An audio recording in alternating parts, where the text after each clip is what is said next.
astronauts report it feels good. T-minus 25 seconds. 20 seconds and counting.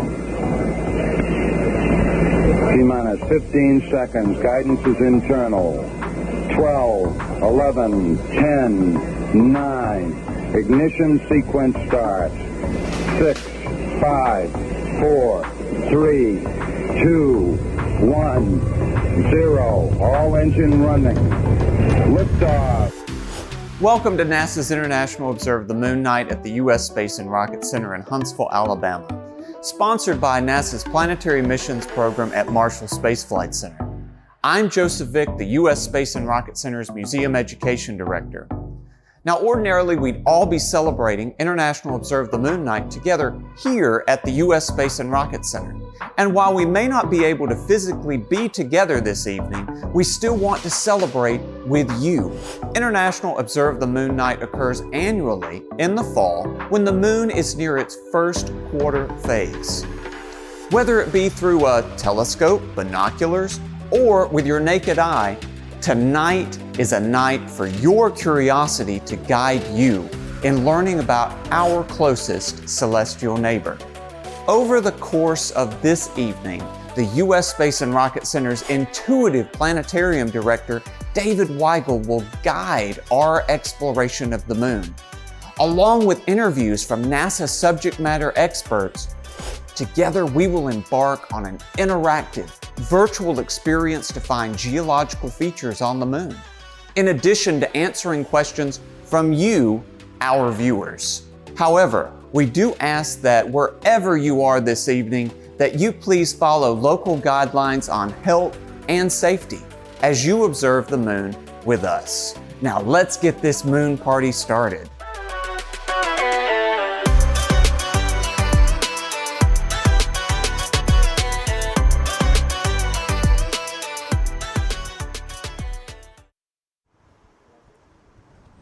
Thank you, Joseph, and hello, everybody. I'm very excited to spend this evening with you as we explore various locations on the moon. We're all familiar with the moon in that we've all looked up and seen the moon in some sort of capacity. But how often do we really look up and do so with some sort of intentionality? That's what tonight is all about. We are going to explore the moon, observe the moon, and find different features on its surface from things like the mare, the highlands, different crater regions. And in doing this, we hope that you follow along and journey outside and look up at the moon in coordination with this presentation. So that means that you can take us outside on perhaps your cell phone and try to find the different features that we're talking about tonight. In the description below, we do have a few different resources linked for you that can help you with your exploration both right now and later after the presentation as well. We also encourage you to ask questions if you have any throughout. And with that said, I'd like to introduce my good friend, Sashang Fenga, who is one of our planetarium specialists who will be helping us with questions. Now, as you ask questions tonight, we will do our best to answer those as quickly as possible. And we want you to keep in mind that when you're looking up at the moon or anything else, just the simple act of looking up and observing does make you an astronomer. Astronomy is just this idea of looking up at the night sky and trying to see what you can find. So in this presentation and tonight, we're going to be looking at the waxing gibbous moon. This is a few days past first quarter. And this is actually an ideal viewing time of the moon because since the moon is not fully illuminated from our point of view, it actually allows the sunlight to cast longer shadows, especially on the western side of the moon. And this lets us pick out different details and features on the moon a lot more readily. So this is a very exciting time to be observing the moon, and we'll get into that a little bit more. But we want to also remind you that observing the moon is fun and even inspiring. We want to hear from you. Has the moon inspired you, and how? Tell us below, and let's send it to our NASA subject matter experts to listen to how the moon has inspired them.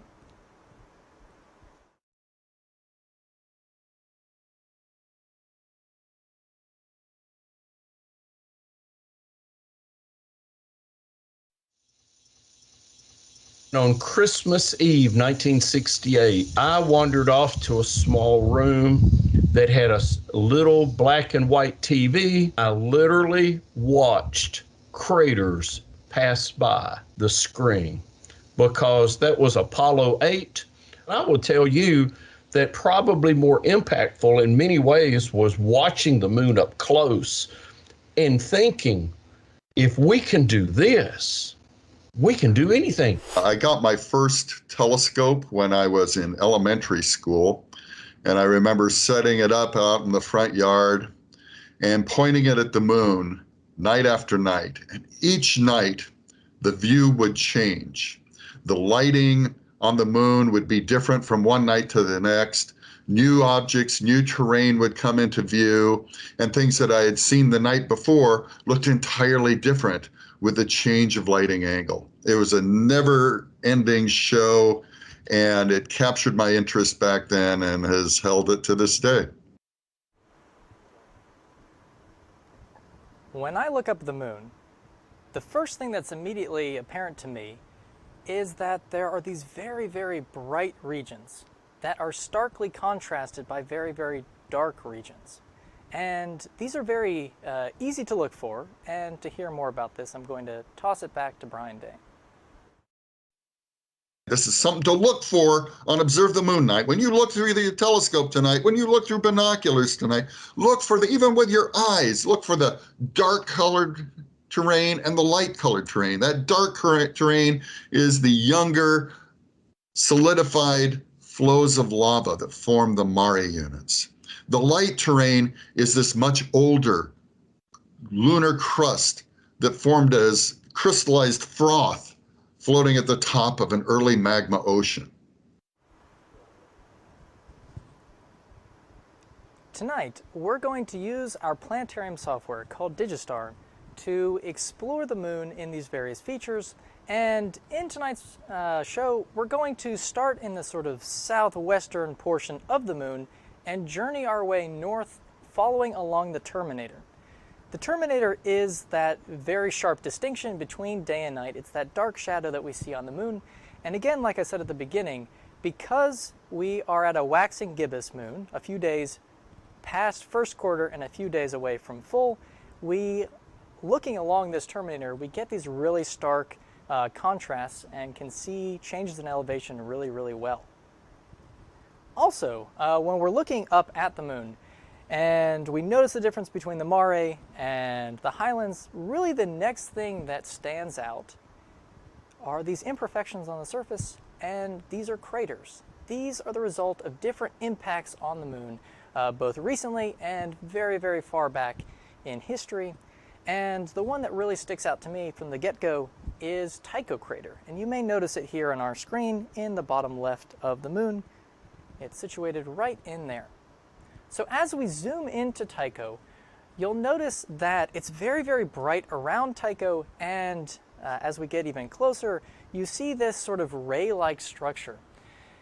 The ray-like structure is what is known as ejecta, and this is caused by the actual impact itself. So when you have a piece of a comet or an asteroid that strikes into the surface of the moon, this is a very, very violent event, and material from the impact itself is strewn all over the lunar surface. This is a very exciting thing because then we can see material that was in the surface now uncovered, strewn across the surface of the moon in greater detail, and it's brighter in color. So it's not until we've had a great deal of time go by that allows solar radiation from the sun, literally charged particles that smack into this new dirt on the surface called lunar regolith, that darkens it. And so we only see these ejecta rays on craters that are relatively young. And this one in particular is fairly young, Tycho crater. It's about 108 million years old. And that sounds really, really old, but in the grand scheme of things, moon-wise, it's really not at all, since some of these craters are billions of years old on the moon. Now, as we zoom down onto the surface, you can see the terminator there rather starkly, And you also see that within Tycho crater, it almost looks as if there are strips of perhaps tape or something like that. They're not tape on the moon, rather. They are actually higher resolution overlays taken from the Lunar Reconnaissance Orbiter. We'll brighten this up for you a bit. These are higher resolution overlays from the Lunar Reconnaissance Orbiter, which give us better detail on the surface of the moon. As we journey into this, you can see that the crater, which is about 57 miles across, has lots and lots of boulders and this sort of terraced crater edges. And also, as we zoom in, it almost looks as if there were ancient streams here within this crater. And there sort of were, but not liquid water. Rather, this is the result of impact melt, because this blast, this impact, was so violent.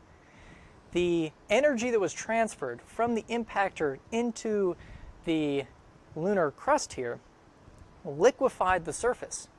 And it basically splashed all this material out as essentially lava. So all of this impact melt splashed out and then fairly quickly solidified, and that's what you can see with all of these cracks as we're zooming over the surface in here.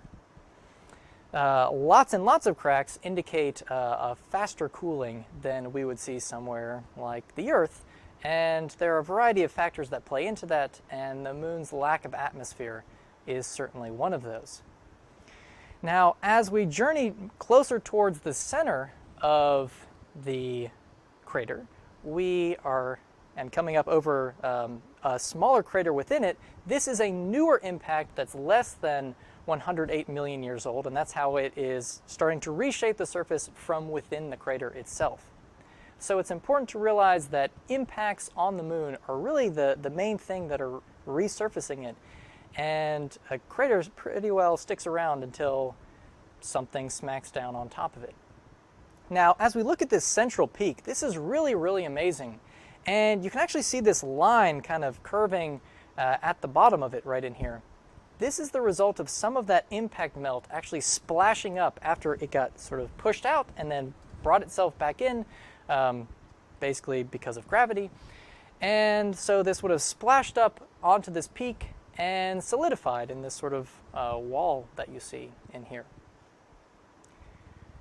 And as we take a look at this peak, you can also see that there is some erosion occurring. Erosion in the form of material on this peak sort of relaxing down in the form of landslides and that kind of thing.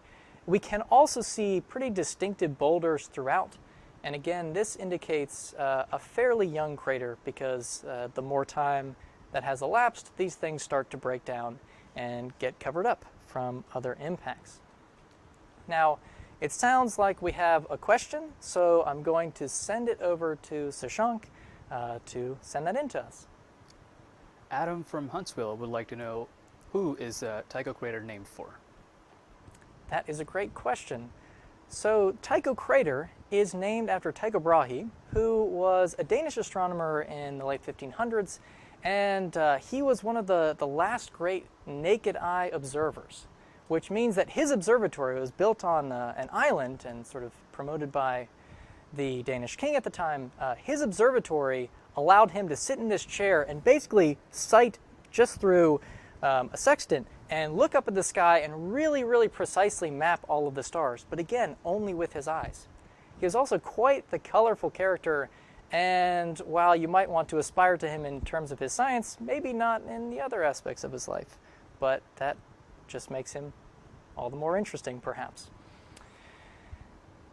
Let's journey from Tycho and carry on. Thank you very much, Adam. Let's journey from Tycho and carry on. We are going to continue our way north, and we're going to visit one of the Mare, but before we do that, we're going to turn it back over to Dr. Caleb Fassett to hear a little bit more about cratering. You probably are used to erosion on Earth, where rivers and rain do a lot of the work. And obviously, there's no atmosphere on the moon, so that doesn't happen. But the lunar surface does change, and it changes in a sort of remarkable way, which is the small impact craters shape and reshape the surface as time passes. And so we've actually observed directly impact craters forming on the moon. So several observatories around the world that have tried to do this, including at Marshall, where they monitor the surface of the moon for impacts and they see the flash of the impact happen. And so that has been captured a number of times. In particular, a few of these have been pretty big. And so we've seen them happen, the impact flash event happen where the crater is forming, and then being able to take pictures of it after the fact with the Lunar Reconnaissance Orbiter. So they're able to measure things like the energy that is associated with it and guess the size, and then go look and see how big it was. So it's like real-time, investigation of the scientific hypothesis about how much energy is produced as light that you can see with the camera. It's really quite cool. Just to the north of Tycho crater is one of the mare, known as Mare Nubium, and this means the Sea of Clouds, and it is situated right here. Now, that name, Sea of Clouds, comes from our ancestors who looked up at the moon and they thought, yes, this region appears sort of cloudy. Or maybe not, I really don't know. But as we zoom into this, where Tycho crater is an object that's really good for you to look at with the naked eye, even better to look at certainly through binoculars or a telescope, Mare Nubium certainly you can find with the naked eye, but one of the objects that we're most interested within it is known as the Straight Wall. And you might be able to see it on the screen just now. It's a little bit to the right of a crater, and it is situated right in here. This is known as Rupes Recta in Latin, which literally means straight wall. So this is an escarpment, and this is the result of different tectonic forces on the moon sort of stretching it out, perhaps due to an impact that was in Mare Nubium, the one that formed it in the first place billions of years ago. This is something that is about 900 feet tall at highest point, which is a pretty significant cliff face. I mean, from the distance that we're orbiting right now, it doesn't look all that prominent. But if you were standing in front of it, that would be quite the impressive cliff, to be sure.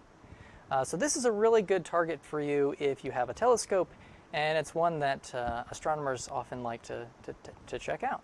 Now, the crater to the left of it is known as Burt, and it is situated right in here. And if you're thinking, well, there's a companion there, and I have an idea who might be Burt's companion, except that it's not Ernie. It's actually Burt A. And that's sort of an interesting thing, but when you have an impactor on the moon that carves out a crater, but then also splits apart and has subsequent impacts that form craters, then you have the main crater named whatever it is, in this case Burt, and the other ones get Burt A, B, C, D, and so on and so on. So there are a variety of different Burts in this region, including the one right in the middle of that high-rise strip, or high-res strip rather, that you can see a little bit to the northeast, upper left of Burt, the main Burt, and that's Burt E in there. Now, it looks like we have another question, so I'm going to send it back over to Shashank. One of our viewers would like to know, how tall is the tallest point on the moon? That is a fantastic question. So the tallest point on the moon is quite high. It's 8,046 feet. It's known as Mons Huygens. This is more than half the height of Mount Everest. So very good question. Above Mare Nubium is Mare Insularum, and this is known as the Sea of Isles, or the Sea of Islands. And about half of this is not currently illuminated tonight, though it will be more illuminated in subsequent nights. But that's okay, because our prime target for tonight is right on the edge. It's known as Copernicus crater, and it's something that is similar, though slightly smaller, to Tycho. It's also a little bit older than Tycho by about 8 times, so it's about 800 million years old. And you can see the crater ray system as well, but this one looks more spiderweb-like than these very distinctive radial spokes that we see at Tycho. As we zoom into Copernicus crater, again with this LRO imagery overlaid, one of the things that is really noticeable compared to Tycho is that the crater walls on the outside are a lot more gently sloped.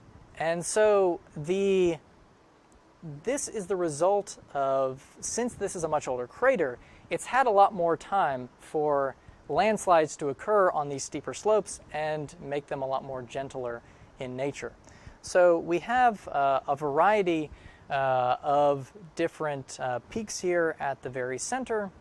And again, these would have been more prominent if we went back 700 million years and we could see this when it was the same age as Tycho is now. These peaks would be a bit more prominent, and all of this material has been eroded away in time. And when I say eroded, again, we need to emphasize that it's not erosion like we see on the Earth, because on the Earth we have things like precipitation, we have an atmosphere, all kinds of things going on, plate tectonics. We don't have any of that on the Moon. What we do have on the Moon is radiation from the sun that does very small amounts of erosion, but we also have lots of micro impacts. What that means is that there's all sorts of debris that's hitting the Moon, even very, very small debris that's hitting the Moon, and all of that accumulates. And so all these pieces of rocks, these shards of rock, are sort of getting very, very, very tiny, and they fill in all the low-lying areas. They make up the lunar soil, which is called the lunar regolith. And so looking at the crater floor in Copernicus is interesting because it looks really, really smooth, but it isn't. It's actually very, very, very sharp because with the Moon not having an atmosphere, there's no wind to round off any of these rock shards. So even if they're extremely tiny, even smaller than you can see, they're still razor sharp. And so when we send humans to the Moon, it's very, very important that we don't, that we're very careful not to get this lunar regolith inside of clothing, or even more importantly, not in our eyes or in our lungs, because you can imagine if you had all these little razor sharp particles of rock inside your lungs, that could be quite, quite bad for you indeed. So we definitely don't want that to happen. And you can see craters here, or you can see boulders here as well within this crater, within Copernicus.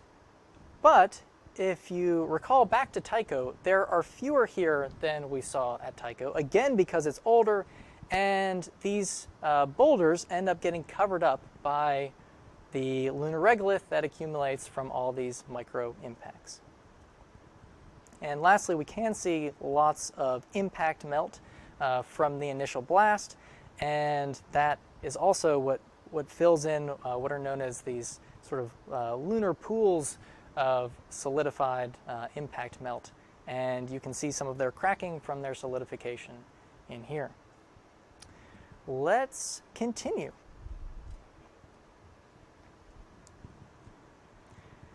Now, Copernicus is something that you can see with the naked eye, most definitely, and again, as always, it looks better with binoculars and better still with a telescope. But we're going to journey just to the west of it to find what are known as the Hortensius domes. And this is perhaps a bit of a harder topic, or a harder location to find if you have a telescope. So this is a bit of a challenge for you if you want one. The Hortensius domes are, and this is one of them, highlighted right in here, the Hortensius domes are shield volcanoes that are younger than other volcanism we see on the Moon. And it's a buildup of magma sort of under the crust that never really erupted further. And since they're younger, they're actually a greater viscosity. They're a thicker magma than we see in other basaltic lava flows throughout the different Maria regions. And so because they were very thick, they didn't really ooze out. They just sort of bulged up and stayed in that area and then solidified. And you can see them in here. Now, if you're thinking, okay, I'd like a little bit better understanding of what's going on here, then I guess that would be you and me both, and scientists as well, because the Hortensius domes are not very well understood. let's journey northward still. Now, if we show you where that terminator is one more time, what you'll notice for our next location, this is going to be within Mare Imbrium, and this has a tremendous amount of things to talk about tonight. But we are going to focus right on the edge of the terminator at Euler crater in here. It's not going to be visible tonight, but it should be tomorrow, so you can go back outside tomorrow night and check it out. Euler crater, and we'll brighten that up for you tonight so you can see it. Euler crater is very interesting because it is going to appear similar to both Tycho and Copernicus that we've already seen. But if you've looked at any of the smaller craters as we were zooming towards Tycho and Copernicus, and they looked fairly circular and perhaps simple, that's because they are. So this unnamed crater right in here is fairly round. As we get closer, you can see evidence of some of this impact melt, and this is from an impactor that sure has a lot of energy, but not a tremendous amount of energy. And so the impactor came straight down into the lunar surface. Yes, it melted some things. Yes, it excavated a crater, as we see in here. It kind of tossed some of that lunar regolith around it, but that's about it. And so craters that are not very big, that are less than perhaps 15 miles in diameter, 10 to 15 miles in diameter, are known as simple craters. They're lower energy impacts, and they're a pretty straightforward shape. This is something that you can liken to taking a marble and throwing it into some sand, and you'll get essentially the same effect. However, Euler crater, which we're approaching right now, you can see this centralized peak like we saw with Tycho and Copernicus. You can see these crater walls that are sort of terraced, and all of this is the result of what's known as a complex crater. These are craters that are larger than those simple craters. It's a much, much more violent impact, a much more high energy impact. And so the transfer of energy to the crust of the moon is so high, it melts the crust, but does so significantly, so much so that it's actually liquefied and behaves like a fluid. So what this means is that the material liquefies and pushes out and then rushes back in. And in that process, there is sort of upheaval in the center, and these form these specific peaks. What's really neat about this from a geologic perspective is that this is taking material from deeper under the crust and bringing it to the surface, which allows us as scientists to explore what sort of minerals are lying from sort of underneath the crust that are now exposed to us. So that's a very exciting thing, and complex craters in general can be likened to if you took a marble and you dropped that into a cup of water. A little bit different scenario, you'd have that initial splash, but as the marble hits the water, it pushes the water aside, and then the water rushes back, and you'd actually see a little splash up in the center, and in a similar way, we get a central peak in complex craters. Hopefully that makes sense. And maybe something for you to try today. So this is Euler crater. It is not visible tonight, but should be tomorrow night, and you can check that out probably best with good binoculars or a telescope. We're in Mare Imbrium still, and we have a lot more to cover here. So let's head our way to the east, and we're going to basically finish our journey up the terminator, and now we're going to jut across east across the moon and find a variety of other features. On the southeast side of Mare Imbrium, that's sort of the right side here, basically centered on your screen, is the Apennine mountain range, the Apennine front, and this is a beautiful area for a variety of reasons. It's also of interest to us because it's where Apollo 15 landed. Apollo 15 was the first Apollo mission that took a lunar rover to the surface of the moon, and in doing so, it allowed us to journey a lot further away from the lunar module and collect more samples. As we cruise over this beautiful crater in here, we see a very sinuous, sort of snake-like feature on the screen, and this is what's known as a rill. This is Hadley Rill, and a rill in this case is a collapsed lava tube. So lava at one point was moving throughout this on the surface of the moon, or just under the surface of the moon, and eventually all that lava left, and the whole, well, tube itself collapsed on itself after a period of time, and now we just see a very nice gully. And to give you a sense of scale, we're looking at as much as maybe 3/4 of a mile wide and 600 to 900 feet deep in most cases, but closest to where Apollo 15 landed, which is where we're approaching now, we actually see depths of up to about 1,200 feet. So this is a very, very dramatic feature on the surface of the moon. And then in the background there, we can see that mountain in the shadow, and that mountain is known as Mons Hadley. Mons Hadley is a very prominent feature in the Apennine range, and the Apollo 15 mission landed just between Mons Hadley and where we're situated right now. We're about to see what that looks like. We have a question, and so I'm going to turn it back over to Sashank.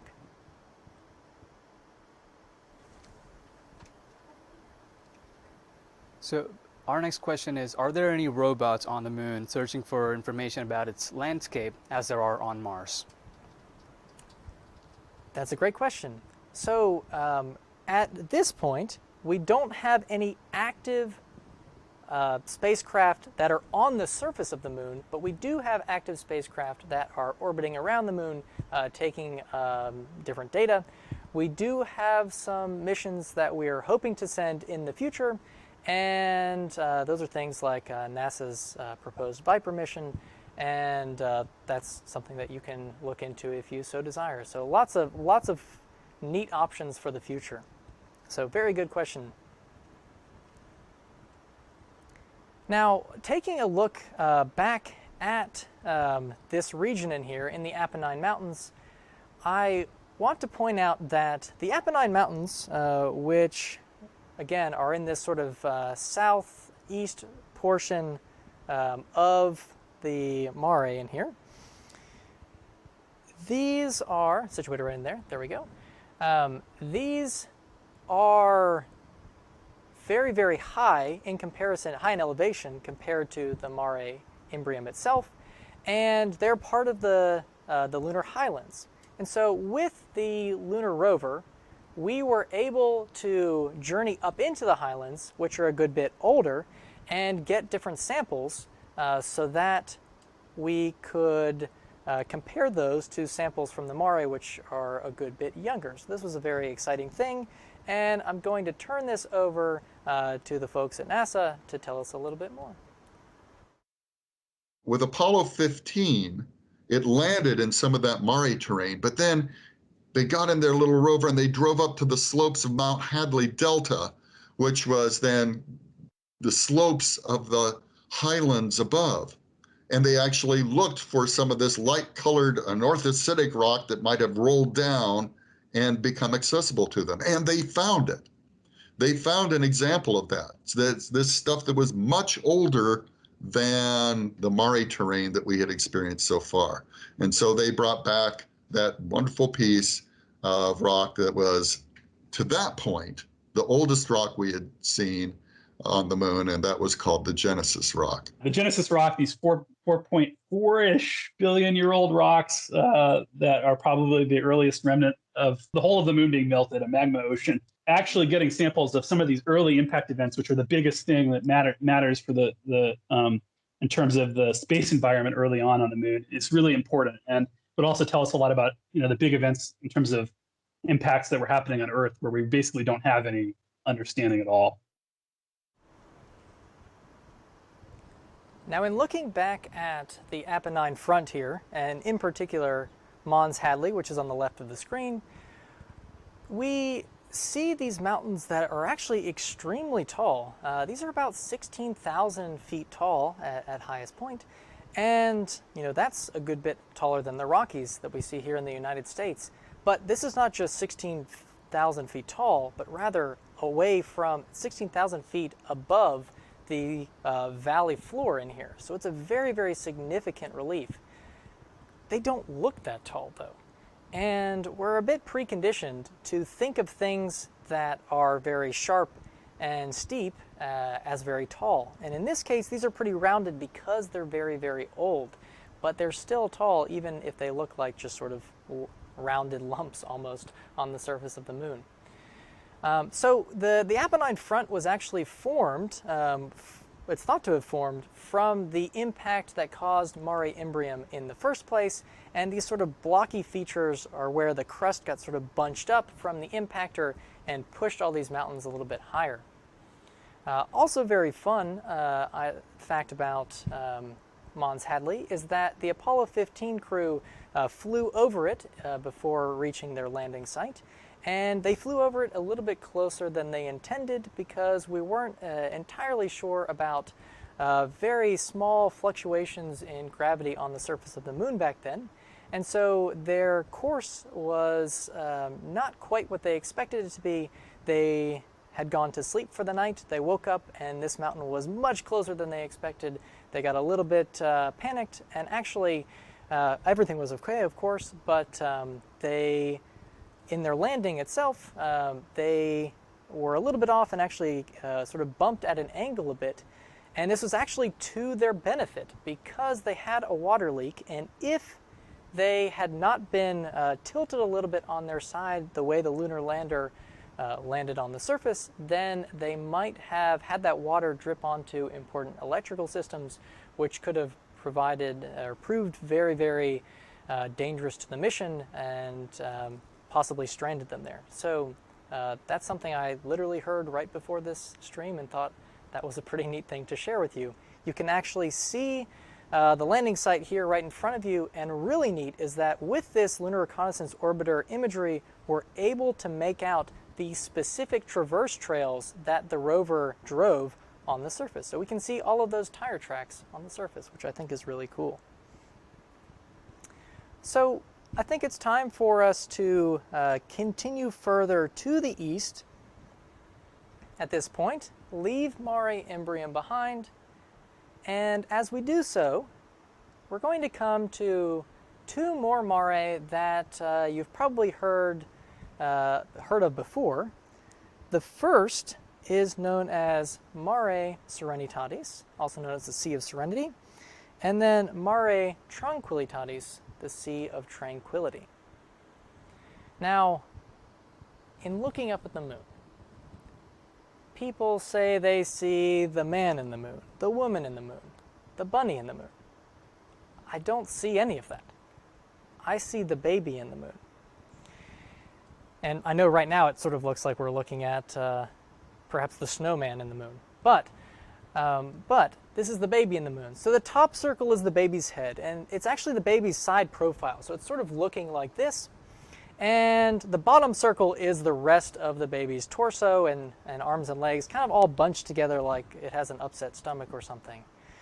And the nose of the baby is just above the crater known as Poseidonius, which is right in there. So the nose is just above it. The tongue is just below it. And you can see that off to the right, there's another mare where it looks like it's perhaps chasing a ball. So these are very good things for you to find tonight. It's pretty hard to see the baby with the naked eye. Not that you can't see these mare, but it's a little bit hard to pick out the more specific features. So that might be something that's a little bit better left to binoculars. There are a couple other prominent craters that we can see just to the west of the Sea of Serenity. That's that upper mare. We have Manilineus, which is bright. And then we have Menelaus, not to be confused with Manilineus. Those are very similar. It's a little bit brighter, but a little bit smaller. And those are good binocular objects and, of course, better telescope objects. Now, You may or may not realize that this whole presentation is one that we're flying live, and fortunately I'm not flying tonight, I'm just talking to you, but Paul, one of our planetarium specialists, is flying for us tonight, and I would be remiss if I did not tell you about his favorite crater. It is in what's known as the Sea of Fertility down here, Mare Fecunditatis, and the crater itself is known as Messier. And it's situated right in there. Now, this is a crater unlike what we've visited to this point. And you'll notice that there are some rays off to the left, but that's really it. They're sort of streaming off in one direction. And this is because the impact that formed this crater is not a very direct hit. It's actually pretty close to a glancing blow. It's a very low angle impactor that came in at less than 15 degrees to the lunar surface. And so this impactor carved out this first region and then essentially skipped across. And either the impactor broke right before impacting, or it broke right after impact, which is perhaps the more exciting thing, and then formed this sort of double crater off to the side, which is known as Messier A, as we discussed earlier with the naming convention. So the first one right in the foreground is Messier, and the other one is Messier A, which is sort of hard to say. But this crater is named after Charles Messier, who was an astronomer in the 17th century, and he was very keen on finding comets, these little fuzzy blobs in the sky with his rudimentary telescope. And in looking up at the sky, when he would find a different fuzzy blob, he would say, okay, you know, if this one isn't moving relative to the background sky, then it's not a comet. And I don't really care about it so much. It's not very interesting. So he made this catalog of all these little fuzzy things, these fuzzy blobs in the sky, where he said, hey, don't look at this. It's not interesting. It's not a comet. And today with better telescopes, we see those, the Messier catalog, as galaxies and globular clusters and nebulae and all sorts of beautiful things that he just couldn't see because his telescope wasn't powerful enough. So this is a crater in commemoration of him, and it's truly amazing to see all of this because we can see such exquisite detail from this data from the Lunar Reconnaissance Orbiter at a resolution of about 0.5 meter per pixel. That's about 20 inches in here. And so that is comparable to putting maybe 2 soccer balls together, 2 footballs together. If we have a rock that size, about this big, on the moon, then we can see it with these instruments. That's really incredible. And it allows us to get such great insight into a world that we're not even on. We want to be there, sure, but more on that in a little bit. So everything that we've talked about to this point tonight is something that you can either see tonight or you'll be able to see in the next day or so when the moon becomes more fully illuminated. Our next stop is just barely visible on the eastern limb of the moon. That means the eastern side of the moon. And it is known as Mare Smithy. And all of these different mare have had names like the Sea of this or the Sea of that. In this case, this is Smith Sea, which is fine. That's a fine name. It's situated right in here. And to learn more about this location, I'm going to turn it over to Dr. Caleb Fassett. Smithy Basin has an interesting history. So it started with this big impact. Following that, there's been a number of subsequent craters early in the history of the moon during what was called the late heavy bombardment. And following that, there was volcanic eruptions. And so the mare that formed the floor of a lot of Smithy now is just like the mare you see with the naked eye on the near side of the moon. It's volcanic flows of hundreds of meters thick that bury the pre-existing terrain. So if you look at the floor of Smithy, you can see both fresh craters that are young and also craters that are buried by these volcanic deposits. LOLA data has been gathered since the Lunar Reconnaissance Orbiter went into orbit around the moon, and it's a really amazing instrument because it shoots a laser beam at the surface and then ranges to the surface based on the time it takes that beam to travel to the surface and then back to the spacecraft. So that, you know, if you know the speed of light, you can figure out how high things are on the moon. So when you look at this particular location on the moon, Smithy Basin, with Lola, you can see that it has a large central depression, partially filled with Maria volcanic deposits. And it's surrounded by several rings, an inner ring that sort of surrounds that deeper depression, and then an outer ring, which is broader. And these two rings were created in an impact event very early on in the moon's history. So something like 4.2, 4.3 billion years ago. Smithy Basin itself is one of the oldest basins on the moon based on the number of craters we have superposed upon it. And so as a result, it's a target that we would really like to go back and visit with spacecraft or people, because getting samples of that very early time, the earliest lunar materials, and figuring out when they formed is one of the critical open questions about the chronology of the inner solar system, and both the Earth and the Moon. So the Moon has a record of these impact events early in time, and the Earth, that has been destroyed. So we use the Moon as a record to learn about the early Earth as well. If you zoom in to the northwest of the inner depression, northwest part of the inner depression of Smithy, you can see this crater Schubert C. Schubert C is of particular interest because it's a crater that postdates both some of the Mare, and also it clearly postdates the impact basin itself because it's inside it. And so it excavated the impact melt of Smithy. And so people have suggested that if you go to this place, you could pick up the rocks there, and that would be a good target to really get a handle on the evolution of Smithy itself. Thank you, Caleb. I find this location very interesting because, again, there is so much diversity here in the geology that, since it is so diverse, it's absolutely a place that we would be interested in visiting here at some point in the near future, and hopefully with humans. But more on that in a little bit. Again, I mentioned right before this that everything that we can see, or everything that we've talked about to this point, we can see on the moon from our point of view. But what we haven't mentioned yet is that we always see the same face of the moon. And this is something that we often forget. The moon rotates on its axis once every 29.5 days. It orbits around the Earth once every, again, 29.5 days or so. What this means is that the moon is tidally locked to the Earth, and we only ever see that same face. So while the moon goes through phases, and sometimes we can see it more illuminated than others, we're still only ever able to see the same side of the moon. So the other half of the moon we literally never see from the Earth, which is okay, but you just don't see it.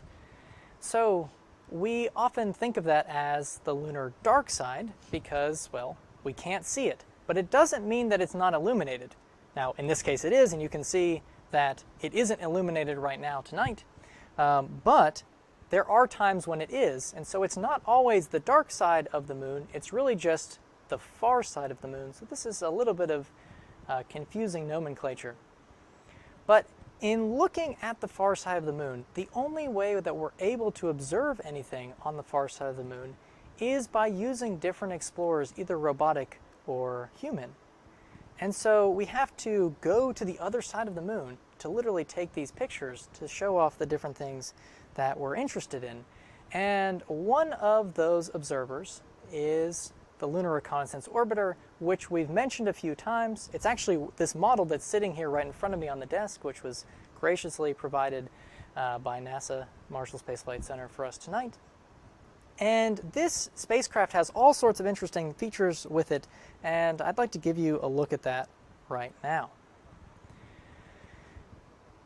So this is a model of the Lunar Reconnaissance Orbiter, and you can see this yellow sort of projection, an idea of what its camera is seeing on the surface of the moon, and then this red one as well. These are two different cameras. We have, or rather, yes, two different cameras. We have the wide angle camera, which we call the WAC, that's the red one, the narrow angle camera that we call the NAC, that's the yellow one. And the WAC is really good for lower resolution imaging that gives us a wide swath of land so that we can map the entirety of the moon.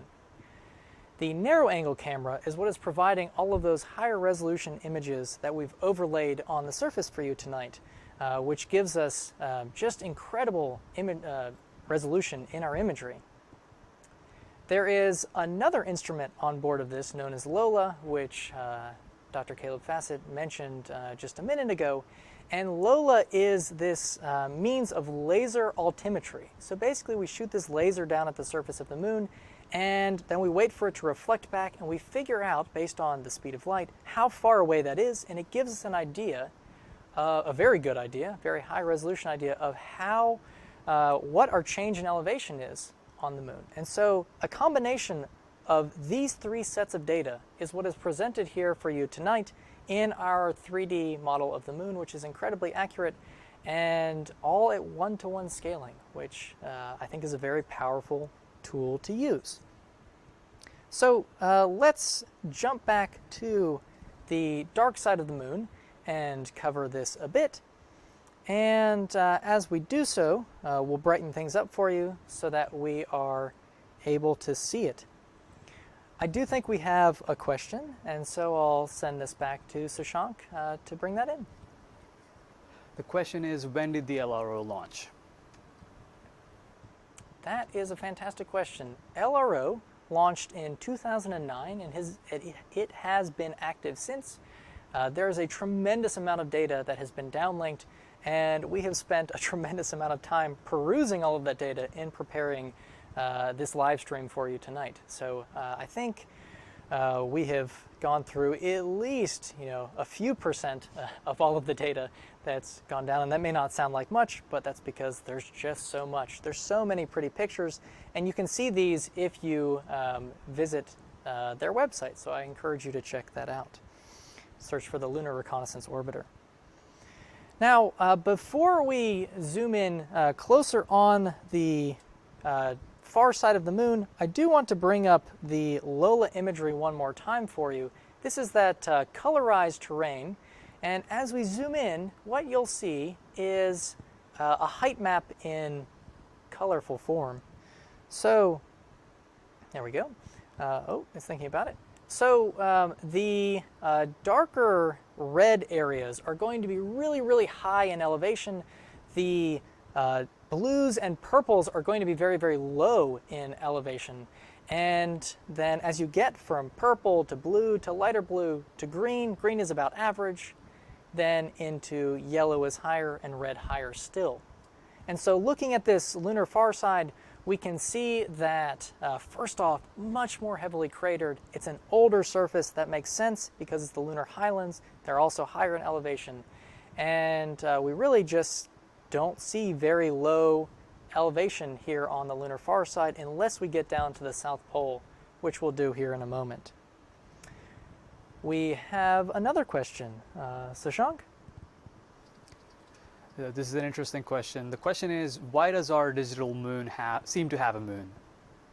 Ooh, this is a really good question. And Paul, if you could move around for us just a bit to see, why do we appear to have a digital moon? Well, it's actually the Earth. And because we're on the lunar far side and the way that things are illuminated right now, you can see where the sun is on the screen, you can see where the moon is on the screen, and the Earth, they're sort of making a triangle in this case, so we can see that the light from the sun is just barely reaching the Earth, or illuminating it from our point of view here, sort of behind the moon. So that is not actually a moon to the moon, but rather that's the Earth. That's where we are situated. So that's a great question. Very cool.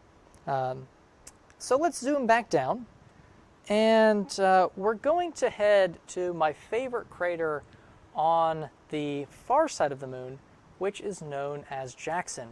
And you can see some rays as we're zooming in here. They are more spoke-like, kind of like Tycho. And as we pull up this LRO imagery in here, again, we notice that the highlands on the far side are just really, really, really heavily cratered. And heavy cratering is one of the ways that we can determine age of something. And so when you have this many craters, it's very obvious that this surface has been around for quite some time. We're talking billions of years. Now, this crater, Jackson, is about sort of in between Tycho and Copernicus in its age. It's about 500 million years old. It has some amazing melt features on the crater floor, which we can see there down below. Again, from this impact melt, the very, very violent experience when at the actual impact itself, where all of this energy is transferred and liquefies the surface. We can see some boulders scattered throughout, and it has this really sophisticated central peak system. And this is something that is really hard to gauge if you go to the Lunar Reconnaissance Orbiter's website and look at different pictures from them. You can see pictures of the central peak, but it doesn't really make sense until you view it three-dimensionally.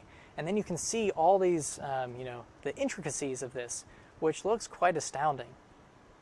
So as we fly over this, and Paul's doing an excellent job here, as we fly over all of this, you can see that there is some landsliding occurring on the surface. We can see as we sort of pitch down different places where that impact melt kind of splashed up into the central peak, like we saw at Tycho early on in the live stream. And we actually see almost like wave-like nature in this impact melt. Actually, if we could zoom down just a little bit closer, then you'll get a look at how all of these different impact melts flowed before they solidified, and you can see that there was some sort of fluid-like, tumultuous nature to them, and that landscape there is just amazing, and really, really makes you want to visit. And that brings up a pretty good point of why aren't we doing that? Why aren't we going to the moon? And it turns out that we're planning to. And before we talk about that, what we need to do is get a better understanding of what we're attempting to go see.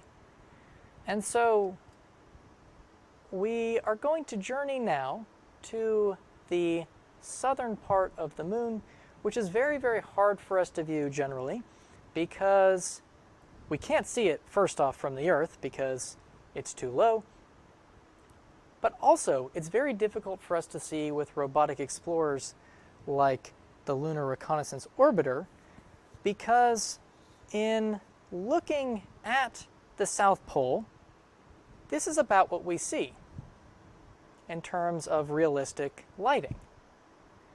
So this is a little bit difficult because as the Lunar Reconnaissance Orbiter passes over it, we are unable to get very consistent lighting because all this lighting is very, very horizontal in nature.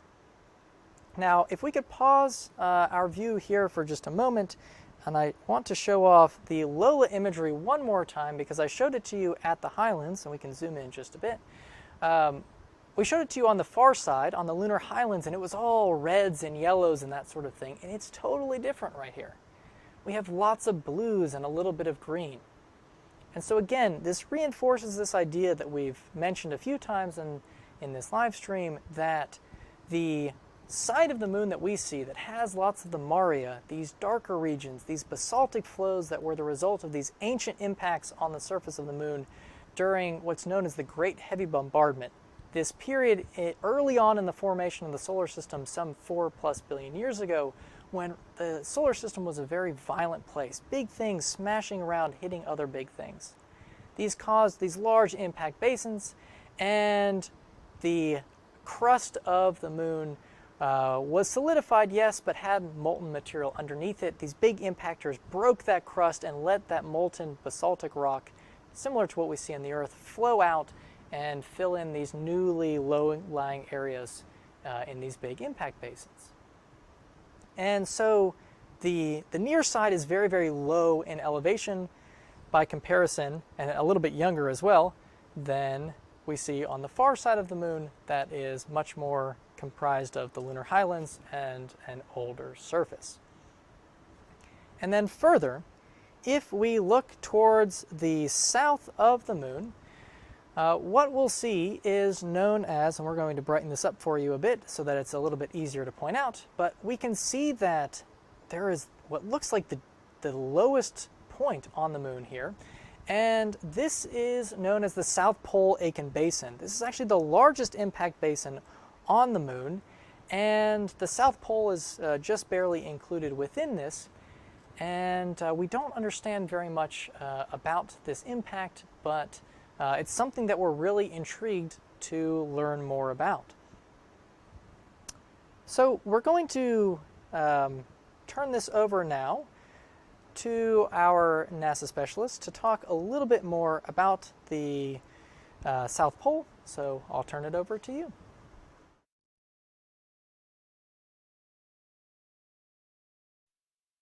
There are areas there that are in permanent shadow. The sunlight is coming in nearly horizontally. And so it'll skim over the tops of craters. And the rims of those craters will produce shadows. There are many craters near the poles of the moon whose floors have not seen sunlight in well over 1 billion years. As a result, these places, because they are so very dark and have been so for very long, are the coldest places we have yet measured anywhere in the solar system. And we now realize that these could be places where water ice has accumulated. That could be a hugely valuable resource for us. But at the same time, right next to these pits of eternal darkness, you have peaks that stick up into the sunlight and get nearly constant sunlight. So you'll have this interesting juxtaposition of brightly lit terrain and deeply shadowed terrain right next to each other. We're still at the South Pole, but we have removed that Lola imagery, that elevation map that's colorized, and instead we're looking at the South Pole as it is illuminated tonight. And again, this is not something you can see from your home because you just can't get this viewing angle on the moon. But it really gives you a sense of what Brian Day was talking about with these really horizontal angles of light. Most of these craters are in complete darkness.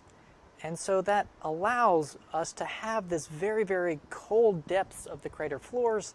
And this makes this idea of water ice here so exciting to us because there are so many uses for water ice at the South Pole. I'm going to brighten this up so you can see it just a little bit, but in thinking about uses for water on the moon, two things really stick out. First, I certainly hope that at some point today you've had your cup of water, or probably several, but we can, if we need to, bring liquid water for us to drink on the lunar surface. It would be nice if we could make it, and so that's one benefit. But further, rocket fuel is something that we could fashion from water ice because water ice is H2O. That's 2 hydrogens and an oxygen, and if we're able to split those things apart, then we can actually use the hydrogen and the oxygen, which are components of rocket fuel, to make the moon basically like a gas station. And that sounds maybe not great, but it actually is quite good because it allows us to use the moon as a stepping stone, a very big stepping stone, but a stepping stone to kickstart our further forays into the solar system. So we could journey from the Earth to the moon. We don't take as much rocket fuel as we might have in the first place, and then we can continue our journey to places like Mars and even beyond in the future. So this is something that will be very, very useful to us and is very, very exciting, and it's a great reason for us to send people to the South Pole to explore the possibility of this further. So with that said, we want to send people, and we plan to with the NASA Artemis mission. And this is something that's already well underway and is planned for 2024. And there is so much excitement building as we plan to send the next man and the first woman to the surface of the moon. So this South Pole is a great location to send them because of this, this presence of not liquid but solid water buried deep within these craters. And since we have, as Brian Day said, since we have these sort of near eternal light on the crater peaks, this gives us the opportunity to keep the crew from being too cold, and it's a little bit easier for us to prevent against lots and lots of light than it is and heat than it is with these very, very frigid temperatures that we would experience in sheer darkness. And it's important to note, since we haven't already, that without a lunar atmosphere, we don't see the sort of light dispersion that we experience on the Earth. So when we're talking about shadows on the moon, you're either in direct sunlight or complete darkness. There's no there's no in between. And so with that, you don't get this sort of semi-shading that we see on the Earth because of the way light disperses through the atmospheric particles. That doesn't happen on the moon. So it's very disorienting when you go down there, but it also means that these places that are in pure darkness are extremely, extremely cold. The places that are fully illuminated are quite hot indeed. So this adds some challenges. It also is just a sort of different thing and is kind of neat to think about, and this is something that our next generation of astronauts is certainly going to deal with, just like Apollo astronauts did in the past. So to learn a little bit more about Artemis, I'm going to turn it over to our friends at NASA to tell you a little bit more. Young people need the chance to see us aiming high, going for big goals. And so when I do my planetarium programs, I always close with a lesson on the moon. Most of them have no clue that we're even trying to go. And I go, wouldn't it be neat to be part of a team that builds the craft, directs the craft, or maybe even one of the people who land on the moon? Today, under NASA's leadership, our nation is on an ambitious new journey of exploration and discovery, and that is to return astronauts to the moon, and this time to stay. And all of that will be to prepare for challenging missions to Mars and beyond. With Artemis, the return to the moon, different from Apollo, is that when we return now, we will access places on the lunar surface never thought possible. So we're talking about the South Pole. All of the sites that we went to in Apollo were essentially what we would call low latitude sites, fairly near the equator, all on the near side. When we go to the South Pole of the moon, we're going to encounter something really different. With the South Pole, you get to start thinking about things like in situ reutilization of the resources there. So we'll also establish a lunar base for sustainable exploration and discovery. We're going to practice living and working outside the safety of the Earth's magnetosphere, and we'll take what we learn on and around the moon to take that next giant leap to further destinations. Artemis begins the next era of exploration. I often have kids talk about, oh, I want to, do what you do, or I want to work at NASA, or I want to be an astronaut or whatever. And I tell them, I said, here's what it takes to really be successful. You got to have passion. Just be curious about things and try to learn as much as you can about lots of different things. What I would give as advice is find out what you love to do, what you're really good at, and hone those skills and that love, and then pursue those within NASA. Yes, we need engineers, scientists, physicists, all of those people, technicians, just runs the gamut. But we also need people that are able to and love to tell the world about the incredible missions of NASA.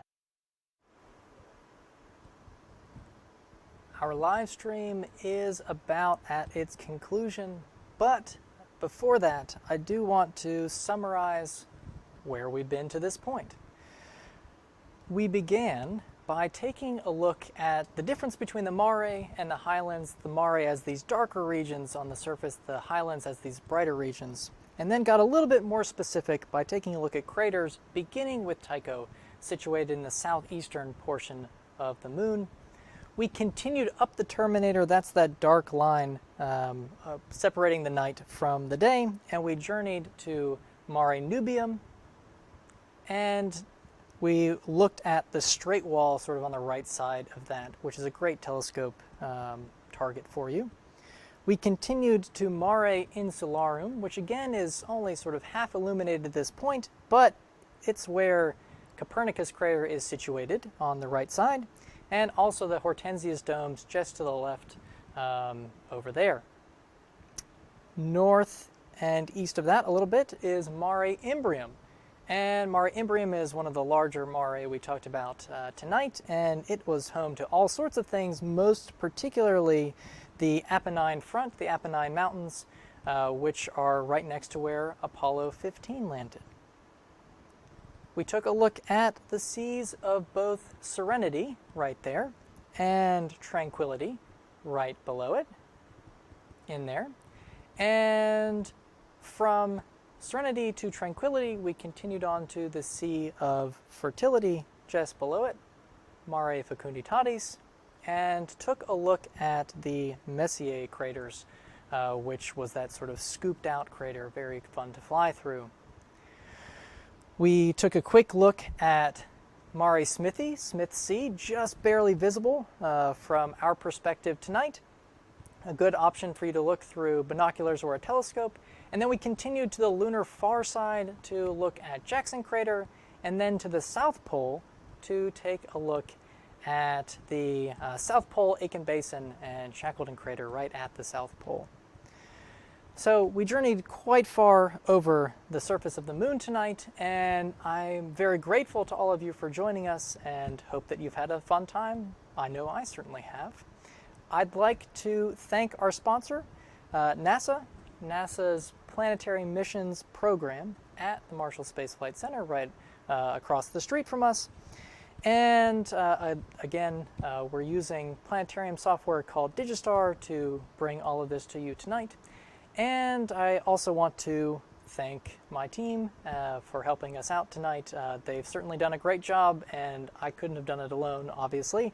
And we've put together a very fun stream tonight. And if you want to hear more from us, you are in luck, because we're hosting an additional stream on October 17th at 6:30 p.m. Central. So this upcoming stream on the 17th is going to be all about the OSIRIS-REx mission, which is a sample acquisition mission at the asteroid Bennu. So on October 20th, Bennu is actually going to get high-fived by the OSIRIS-REx probe as it scoops up some material, which it will then bring back to the Earth for analysis, and we'll be telling you all about that. Again, October 17th at 6:30 p.m. So if you want to hear more from the various interviews that we had interspersed in tonight's program, they will be posted on our YouTube, Rocket Center USA, probably sometime next week. That was a mouthful to spit out. And again, I want to thank all of you and remind you to go check out the moon tonight if you haven't already. Check out the moon more often than you perhaps do. And just in general, keep looking up. Stay excited. Thank you so much, and we hope to see you very soon. Have a good night.